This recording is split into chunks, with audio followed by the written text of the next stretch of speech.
السلام علیکم ورحمۃ اللہ۔ مقلد بھائی کہتا ہے قرآن پاک میں ہے وَاتَّبِعُوا سَبِيلَ مَنْ أَنَابَ إِلَيَّ، تو میرے بھائی یہاں تو وَاتَّبِعُوا ہے، کیا بنتا ہے اتبعوا، ہیں اتباع کرو۔ اللہ کے بندے وہ آیت پڑھو جس میں ہو تقلید کرو۔ آپ کو علی بات تو آتی ہوگی نا، ہیں تو یہاں وَاتَّبِعُوا اتبعوا کا آیا ہے حکم، یہاں تو اتباع کی بات ہو رہی ہے۔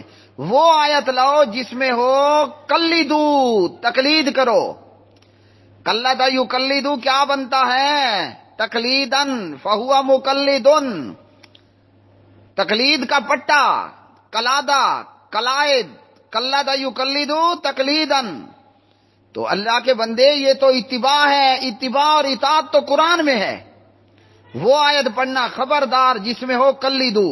میں آپ کو اتنا بھی فری ہینڈ کرتا ہوں، بھلے وہ آیت تلاوت اور حکم کے ساتھ منسوخ ہو چکی ہو۔ چلو ایسا کرو، تورات اور انجیل میں سے لے کر آ جاؤ کہ اللہ نے حکم دیا ہو قلدو، کرو تقلید، پھر بھی ہم مان لیں گے۔ قرآن کی وہ آیت پڑھنا جس میں تقلید کے حوالے سے حکم ہو، اتباع اور اطاعت کی بات۔ چوری نہیں کرنی میرے بھائی، چوری بہت بری بات ہے۔